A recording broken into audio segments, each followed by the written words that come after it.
बच्चों की सेहत को लेकर एक चिंताजनक रिपोर्ट सामने आई है। रिपोर्ट बताती है कि हर 3 में से 1 स्कूल जाने वाला बच्चा ही बेसिक फिटनेस स्टैंडर्ड पर खरा उतर पाया है। सवाल यह है कि अगर देश का भविष्य इतनी कम उम्र में ही फिटनेस टेस्ट पास नहीं कर पा रहे, और ये कोई बहुत बड़ा फिटनेस टेस्ट नहीं था, सिंपल सी बात यह है कि बच्चे जो हैं बिना सांस के उखड़े हुए भाग नहीं पा रहे हैं। ये छोटी सी बातें हैं जो ये बताती है कि बच्चों के फिटनेस का लेवल वो नहीं है जो कि अपेक्षित है। क्या करना चाहिए इसके लिए? बचपन से ही किन बातों का ध्यान देना चाहिए? क्योंकि अब हेल्थ का पूरा आइडिया कम्युनिटी से लेकर स्कूल लेवल तक अब जा रहा है, इसलिए हमें स्कूल लेवल पर किस तरह के इंटरवेंशंस की काम करना पड़ेगा और घर में पेरेंट्स की क्या रिस्पॉन्सिबिलिटीज़ बनती हैं। इन तमाम विषयों पर आज हम करेंगे चर्चा इस खास एपिसोड में। मेरा नाम है दीपक डोभाल, आप देख रहे हैं आपकी खबर आपका फ़ायदा। सबसे पहले ये रिपोर्ट देख लीजिए, मैं लौट रहा हूं मेहमानों के साथ।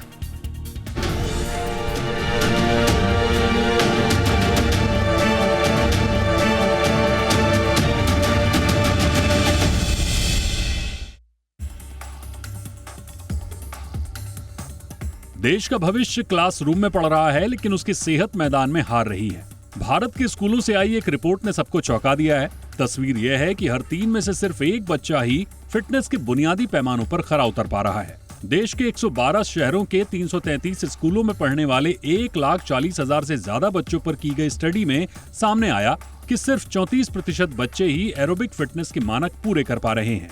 यानी बच्चों के दिल और फेफड़ों की ताकत लगातार कमजोर हो रही है। रिपोर्ट बताती है कि सिर्फ सहन शक्ति ही नहीं, बल्कि बच्चों की ऊपरी और निचली मांसपेशियों की ताकत भी चिंता का कारण बनी हुई है। खासतौर पर निचले शरीर की ताकत बेहद कमजोर पाई गई, जिससे संतुलन, मूवमेंट और ओवरऑल बॉडी कंडीशनिंग पर असर पड़ता है। विशेषज्ञों का कहना है कि बच्चों में मोटापा तेजी से बढ़ रहा है, जिससे उनकी दौड़ने, खेलने और लंबे समय तक एक्टिव रहने की क्षमता घट रही है। हालांकि रिपोर्ट में यह भी सामने आया है कि 70% बच्चों में फ्लेक्सिबिलिटी ठीक है और 87% बच्चों की कोर स्ट्रेंथ बेहतर है। यानी शरीर के कुछ हिस्सों की फिटनेस संभली हुई है, लेकिन पूरी बॉडी फिट नहीं है। सरकारी स्कूलों के बच्चे इस मामले में निजी स्कूलों से आगे नजर आए। 7 में से 5 फिटनेस पैमानों में सरकारी स्कूलों के बच्चों का प्रदर्शन बेहतर रहा। खासकर एंड्योरेंस यानी सहन शक्ति में फर्क साफ दिखा। इसके पीछे की वजह ज्यादा फ्री प्ले और रोजमर्रा की शारीरिक गतिविधियां मानी जा रही हैं। लड़कियों और लड़कों के बीच भी फर्क दिखा। लड़कों की एरोबिक क्षमता और निचले शरीर की ताकत बेहतर रही, जबकि लड़कियों का बीएमआई ज्यादा हेल्दी पाया गया और इनकी फ्लेक्सिबिलिटी भी बेहतर रही, लेकिन एरोबिक फिटनेस दोनों में ही कमजोर नजर आई।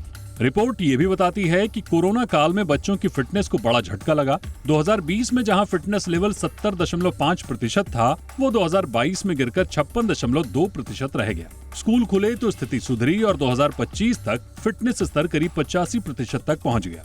स्टडी में एक बेहद अहम बात यह भी सामने आई कि जिन बच्चों को साल में 80 से ज्यादा फिजिकल एजुकेशन क्लास मिलती है, उनकी परफॉर्मेंस हर पैमाने पर बेहतर होती है।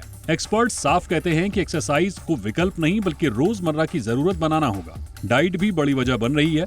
विशेषज्ञों के मुताबिक बच्चों को पर्याप्त प्रोटीन नहीं मिल पाता, खासकर शाकाहारी भोजन में। वहीं अल्ट्रा प्रोसेस्ड फूड और बढ़ता स्क्रीन टाइम बच्चों की सेहत पर दोहरी मार कर रहा है। आज का बच्चा अगर फिट रहेगा, तभी कल का भारत मजबूत बनेगा। खेल, नियमित व्यायाम, संतुलित आहार और सीमित स्क्रीन टाइम बच्चों की सेहत को बेहतर रखने का सबसे मजबूत फॉर्मूला है, क्योंकि एक सेहतमंद बचपन ही आगे चलकर एक स्वस्थ, सशक्त और मजबूत भारत की असली बुनियाद रखता है। ब्यूरो रिपोर्ट, जी मीडिया। बहुत ही खास मेहमान हमारे साथ जुड़ रहे हैं। स्वागत करते हैं डॉक्टर प्रकाश वैद्य का, जो कि सीनियर पीडियाट्रिशियन है फोर्टिस हॉस्पिटल मुलुंड से। बहुत बहुत स्वागत है डॉक्टर वैद्य सर आपका हमारे शो पे। Good evening sir. हमारे साथ हैं doctor Mickey Mehta, holistic health गुरु हैं। बहुत बहुत स्वागत है डॉक्टर मेहता आपका। Good evening. हमारे साथ हैं doctor Jyoti Gupta, director principal KR मंगलम वर्ल्ड स्कूल। बहुत बहुत स्वागत है डॉक्टर गुप्ता मैम आपका हमारे शो पे। Good evening. डॉक्टर वैद्य, ये कितना चिंता का विषय होना चाहिए कि भारत में केवल 34% जो स्कूल चिल्ड्रन हैं वो एरोबिक फिटनेस बेंचमार्क को पूरा कर रहे हैं। बड़ा सर्वे है, लगभग 1.5 लाख बच्चे इसमें शामिल किए गए हैं। तो क्या ये बच्चों की, हालांकि थोड़ा सा आप हमें बताइए कि हम बच्चों को इस तरह के टेस्ट से पास कराने की कोशिश अति तो नहीं कर रहे हैं सर? बहुत ज़्यादा क्या समझना ज़रूरी है इस चीज़ को कि बच्चों को इस लेवल पे उनके फिटनेस पर ध्यान देना है, या आपको लगता है कि ये ज़रूरी है? ये क्या है कि एक हिसाब से हमारा कल्चर है कि हम खाली बच्चों को एकेडमिक्स पे ही ध्यान देते हैं। लेकिन ये फिटनेस पे ध्यान देना उतना ही जरूरी है बच्चे के मानसिक और शारीरिक विकास के लिए। तो मैं तो 100% कहता हूँ कि ऐसे सर्वे जरूरी है। Okay. और अपने में कल्चर आना चाहिए कि हम बच्चों के फिजिकल फिटनेस को उतना ही प्राधान्य देते हैं जितना हम पढ़ाई लिखाई में देते हैं। बहुत जरूरी है। तो सर अब ये जो बता रही है कि बच्चों की एरोबिक कैपेसिटी सबसे कमजोर इंडिकेटर पाया गया है, कितना इंपॉर्टेंट है सर एरोबिक कैपेसिटी होना? स्टेमिना और एंड्योरेंस अगर बच्चों का कम है तो क्या ये बताता है कि फ्यूचर में बहुत सारे बीमारियों के खतरे की जद में बच्चे आएंगे? सबसे पहले मैं कहूंगा कि हमारा जो AQI है हर शहर में खराब है और उससे पोल्यूशन पे बहुत लॉन्ग टर्म इफेक्ट्स होते हैं। तो बच्चों का उसी से एरोबिक कैपेसिटी पे सबसे पहले असर होता है कि उनके फेफड़े में जो लेट्स से कैपेसिटी है ऑक्सीजन लेने की वो कम हो जाती है।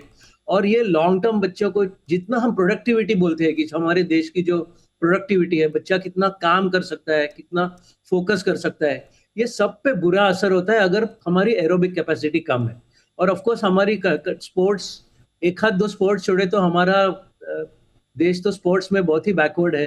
तो इसका कारण है कि हमारे पास इतना स्टैमिना और इतनी एनर्जी नहीं रहती है। तो ये हर चीज पे अगर हम पहले से ध्यान दे देंगे बचपन से तो लॉन्ग टर्म विकास के लिए बहुत ही अच्छा रहेगा। तो हमको जरूर ध्यान देना चाहिए इस पर। एब्सोल्युटली। सेम क्वेश्चंस के साथ मैं डॉक्टर ज्योति गुप्ता मैम आपके पास आना चाहूँगा। मैम जैसा डॉक्टर वैद्य ने भी बताया कि हम बच्चों की एकेडमिक जो परफॉर्मेंसेस है उस पर बहुत ज़्यादा फोकस करते हैं, लेकिन अब स्कूल्स में कितना ज़्यादा बच्चों की फिटनेस पर तवज्जो आ रही है मैम? और आप अपने एक्सपीरियंस से क्या बताएंगे, कितना इम्पॉर्टेंट है बच्चों के फिटनेस लेवल को भी एक तरह से मॉनिटर करना?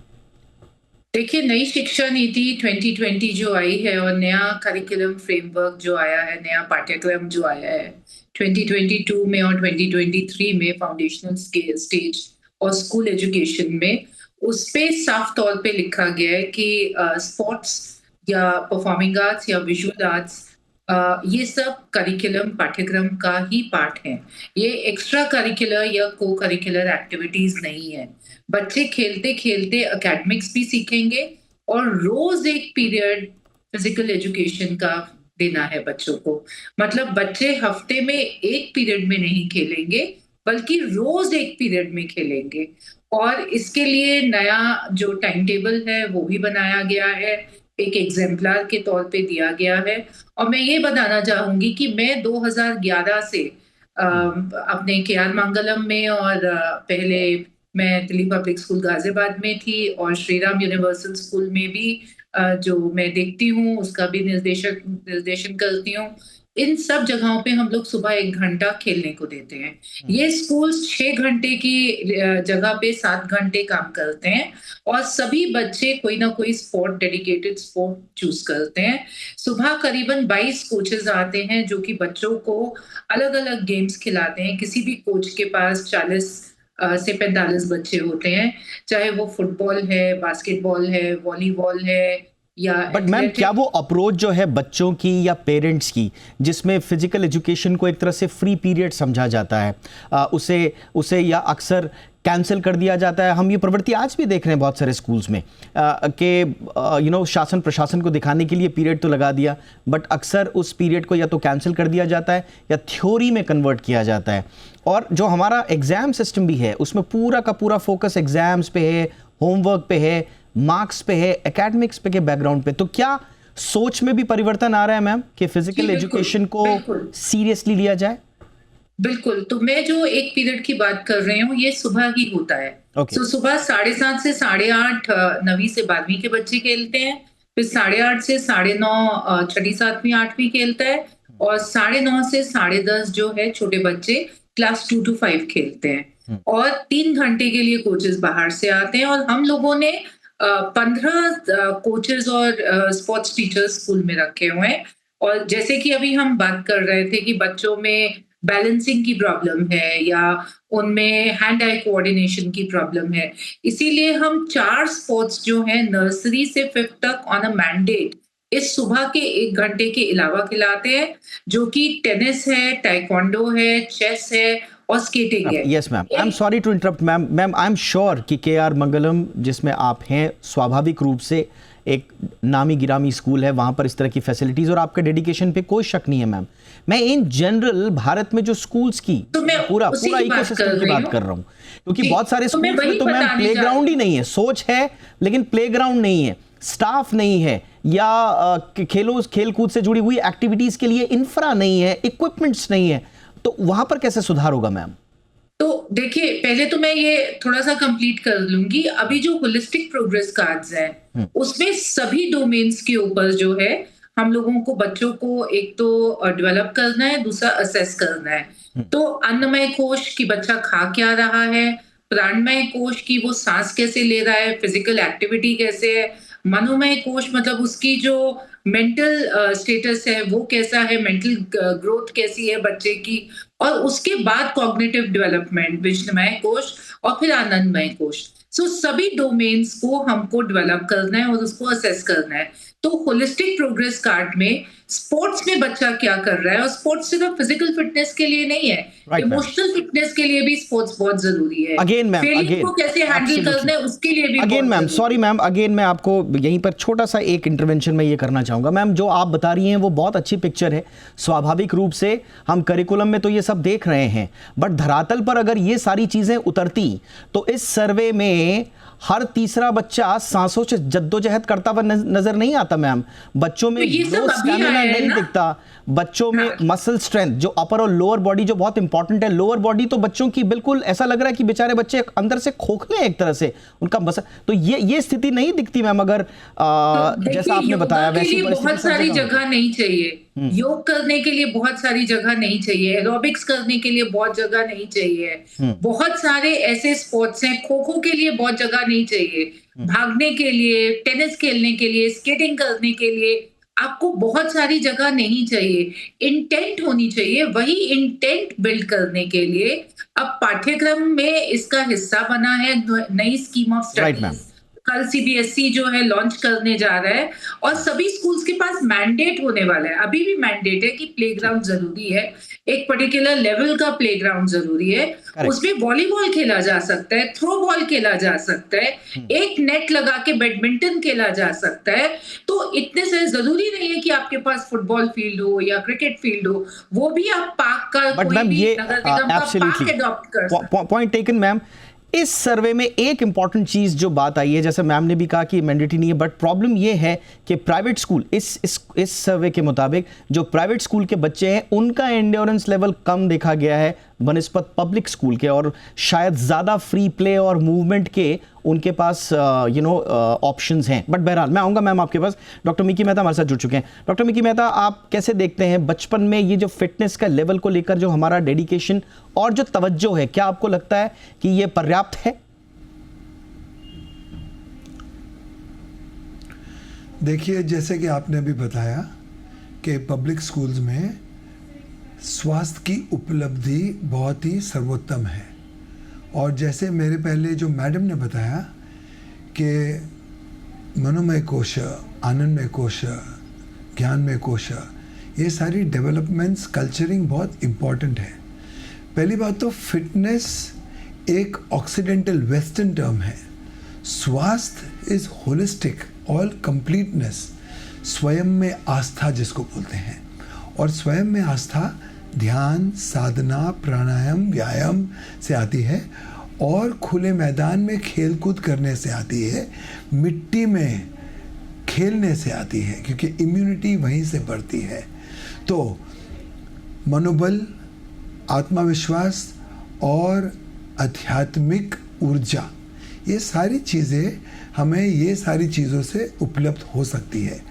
और हमारे देसी पदार्थ, देसी भोजन और देसी भजन, ये सारी चीज़ें करने से हमारे बच्चे खिलेंगे, फलेंगे, फूलेंगे, और मोस्ट इम्पॉर्टेंटली जो आजकल के बच्चे हैं वो ऐसे हैं, सिकोड़ गए हैं, उनकी छाती कमज़ोर है, उनका रिब केज कंस्ट्रिक्टेड, रिस्ट्रिक्टेड है, फेफड़ों में जान नहीं है, चेहरे पे चमक नहीं है। 75 साल पहले बच्चों को देखो 10th स्टैंडर्ड में घोड़े जैसे थे, हाथी जैसे थे। आजकल के बच्चे घोड़े के बच्चे जैसे दिखते हैं, बछड़े जैसे। तो ये सारी चीज़ें क्यों हैं? क्योंकि कार्बन डाइऑक्साइड में बॉक्स हो चुके हैं। उनको फ्रूट्स क्या है वो पता नहीं है, उनको सूर्योदय क्या है वो उसका पता नहीं है। आपको लगता है सर अर्बनाइजेशन की वजह से और डिजिटल हैबिट्स की वजह से ये रिपोर्ट भी कहती है कि लैक ऑफ ओपन स्पेसेस हैं और जिसकी वजह से स्क्रीन टाइम बढ़ रहा है? तो ओपन स्पेस ना होना उसकी वजह से फिर बच्चों का, जैसा आपने कहा कि बच्चे सिकुड़ रहे हैं, ये अर्बनाइजेशन को आप इसका दोष देंगे सर? नहीं, मैं दोष ये पेरेंट्स को और स्कूल को दूंगा कि जितनी स्कूल्स मॉडर्न होती जा रही है उतने एयर कंडीशन के कमरे बढ़ते जा रहे हैं और ओपन स्पेसेस घटते जा रहे हैं। मैंने तो कोई स्कूल्स में स्विमिंग पूल भी इंडोर देखा है, बास्केटबॉल कोर्ट भी इंडोर है। अभी जो हमारे ज़माने में हम खेल कूद में जाते थे, आज माँ बाप बच्चों को खींच खींच के violin class, tabla class, math class, computer class, ये क्लासेस से छुट्टी मिले तब वो कलियां खिलेंगी, तब वो फूल खिलेंगे। हम माली हैं, हमें बच्चों को खुले में लेके जाना चाहिए, तब हम विस्तार से उनका ग्रोथ बढ़ा पाएंगे। एब्सोल्युटली, आपने बिल्कुल सही कहा कि बच्चों को बागों में, बगीचों में, खुले में खेलने की और सैर करने की आदत होनी चाहिए। हर बात पे उनको इंडोर्स का नाम लेकर हम हर फैसिलिटी दे दें, उससे शायद सर्वांगीण विकास नहीं हो पाएगा। डॉक्टर वैद्य से भी हम एक छोटे से ब्रेक के बाद, और मैम भी हमारे साथ हैं डॉक्टर गुप्ता, हम दोनों से ये भी पूछने की कोशिश करेंगे कि अभी जो हमारी अप्रोच है उसमें प्रैक्टिकलिटी में ग्राउंड पर कितनी गुंजाइश है कि सूरत हाल बदले। एक छोटे से ब्रेक के लिए रुक रहे हैं, जल्द हाजिर होते हैं।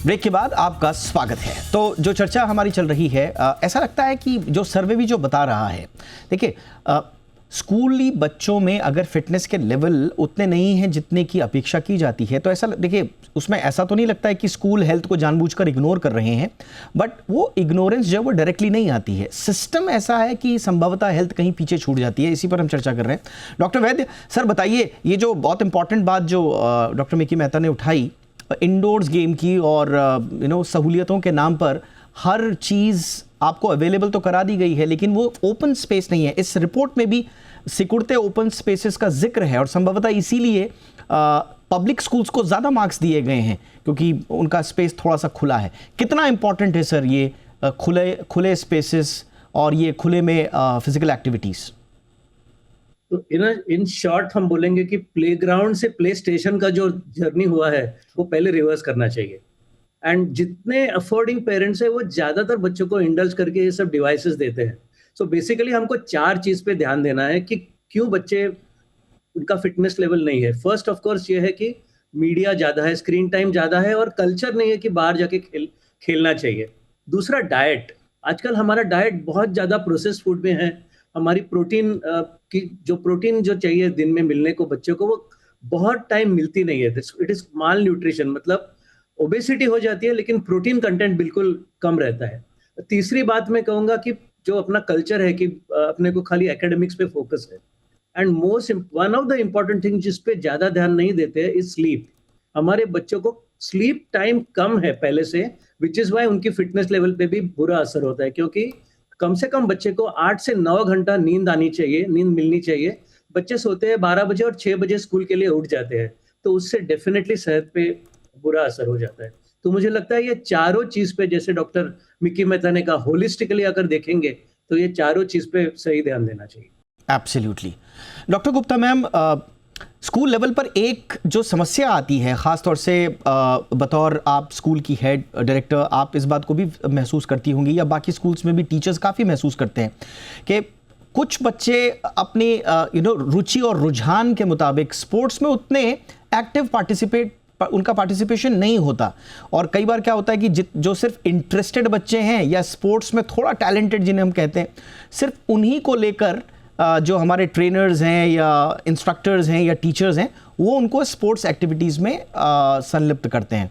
बाकी को ये माना जाता है कि साहब इनका तो रुझान ही नहीं है स्पोर्ट्स में, ये टीम ख़राब कर देंगे, तो उनको या तो वो बच्चे इनएक्टिव हो जाते हैं, तो मैम कैसे उन बच्चों को भी फिजिकली जितने भी एक्टिविटीज हैं उनमें उनका रुझान बरकरार रखा जाए, इसके लिए क्या करना चाहिए? देखिए, जैसे मैंने थोड़ी देर पहले कहा था, एक एग्जाम्पल सेट किया हुआ है हम लोगों ने। हर बच्चे को एक डेडिकेटेड स्पोर्ट चुनना चाहिए। उस बच्चे को उस स्पोर्ट में चैंपियन बनने के लिए नहीं चुनना है। जिसको चैंपियन बनना है वो तो अपनी ट्रेनिंग करेगा ही। वो सुबह भी खेलेगा, वो दोपहर को स्कूल के बाद रुक के भी खेलेगा, वो किसी अकेडमी को ज्वाइन करके भी खेलेगा, वो 2 बारी 3 बारी दिन में खेलेगा ही खेलेगा। बट ये जो physical fitness for everybody, sports for everybody है, वो स्कूल्स को बहुत सीरियसली लेना चाहिए। जैसे हम मैथ्स बच्चे को पूछ के नहीं पढ़ाते कि बेटा अगर तुम्हारी रुचि है तो हम तभी तुम्हें मैथ्स पढ़ाएंगे, जैसे वो एक मैंडेटरी सब्जेक्ट है 10वीं तक, वैसे ही स्पोर्ट्स एक मैंडेटरी सब्जेक्ट है सभी बच्चों के लिए। 12वीं तक फिजिकल ग्रोथ, फिजिकल डेवलपमेंट सब बच्चों की बहुत ज्यादा जरूरी है। इसके लिए ये जरूरी है कि कौन सा उसको फॉर्म ऑफ स्पोर्ट पसंद है। जैसे छोटे बच्चे होते हैं, उनको तो पहले कूदना आना चाहिए, हैंड आई कोऑर्डिनेशन होनी चाहिए, बॉल को उछालना आना चाहिए, बॉल को कैच करना आना चाहिए, एक दफा ड्रिबल करना आना चाहिए। अगर उनको ये सब फिजिकल एक्टिविटीज आ जाती हैं तो वो कहीं ना कोई गेम को जरूर पकड़ लेंगे। हमारे पेरेंट्स को भी ये समझना होगा कि जो हम शुरू से सुनते आए हैं कि पढ़ोगे लिखोगे तो बनोगे नवाब, खेलोगे कूदोगे तो होगे खराब, उसको बदलना होगा कि खेलना कूदना एक कॉग्निटिव डेवलपमेंट के लिए भी बहुत जरूरी है। Correct. हमें ये समझना होगा that healthy mind rests in healthy body. अगर हमारा स्वास्थ्य ठीक नहीं है, अगर हम ओवरवेट है, अगर हमारे में एनर्जी नहीं है, हम किसी भी तरीके के स्कूल में चले जाएं, हम कितने भी ब्राइट हो, हमारा पढ़ाई में मन नहीं लगेगा वो फिटनेस के बगैर। सो न्यूट्रिशन एक बहुत जरूरी चीज है। एब्सोल्युटली मैम, आपने बिल्कुल सही जगह पॉइंट आउट किया मैम। न्यूट्रिशन एक इंपॉर्टेंट चीज़ है, क्योंकि इसमें रिपोर्ट में प्रोटीन इनटेक का भी जिक्र हुआ है, जो संभवतः हम उस पर ध्यान नहीं दे पा रहे, क्योंकि बच्चों की टेस्ट के हिसाब से हम उनकी चॉइसेस भी फिक्स कर देते हैं कि बच्चा कुछ तो खा लेगा इस तरह से, तो उस पर भी ध्यान देने की ज़रूरत है। डॉक्टर मिकी मेहता, रिपोर्ट बता रही है कि साल में 80 से ज़्यादा अगर फिजिकल एजुकेशन सेशंस हैं तो वो बच्चे ज़्यादा फिट नज़र आते हैं। और एक थोड़ा सा चिंता वाली बात जिस पर हमने तवज्जो नहीं दी, लेकिन मैं चाहूँगा आप इस पर ज़रूर तवज्जो दें, वो है जेंडर गैप। लड़कियों के फिटनेस लेवल और कम पाए गए हैं इस पूरे के पूरे उसमें। तो हमें जो अप्रोच फिज़िकल फिटनेस को लेकर लड़कों में हम उनको एनकरेज भी करते हैं, उनको बढ़ावा भी देते हैं, और एक तरह से ये एक परंपरा भी रही है कि भाई लड़के ज़्यादा स्पोर्ट्स में रहेंगे। तो आपको लगता है सर कि लड़कियों को ज़्यादा हमें एनकरेज करने के लिए, उनके लिए हमें फिजिकल एजुकेशन ज़्यादा सुलभ और उनके लिए इंटरेस्टिंग बनाने के लिए out of the box ideas लाने पड़ेंगे सर? उसकी ज़रूरत नहीं है। हमारे प्रधानमंत्री ने through sports authority of India Khelo India का एक मुहिम चलाई है, और उसमें लड़कियों को इक्वल अपॉर्चुनिटीज़ दी गई है। टेक्निकली इंडिया में क्या होता है कि लड़कियां पीरियड से पहले बहुत ही मासूम और खुले मन से स्पोर्ट्स में खेल कूद में जाती हैं। पीरियड्स के बाद पेरेंट्स बहुत ही ज़्यादा ही कुछ इनसिक्योर्ड हो जाते हैं और उनकी सिक्योरिटी के लिए उनको दूर रखते हैं।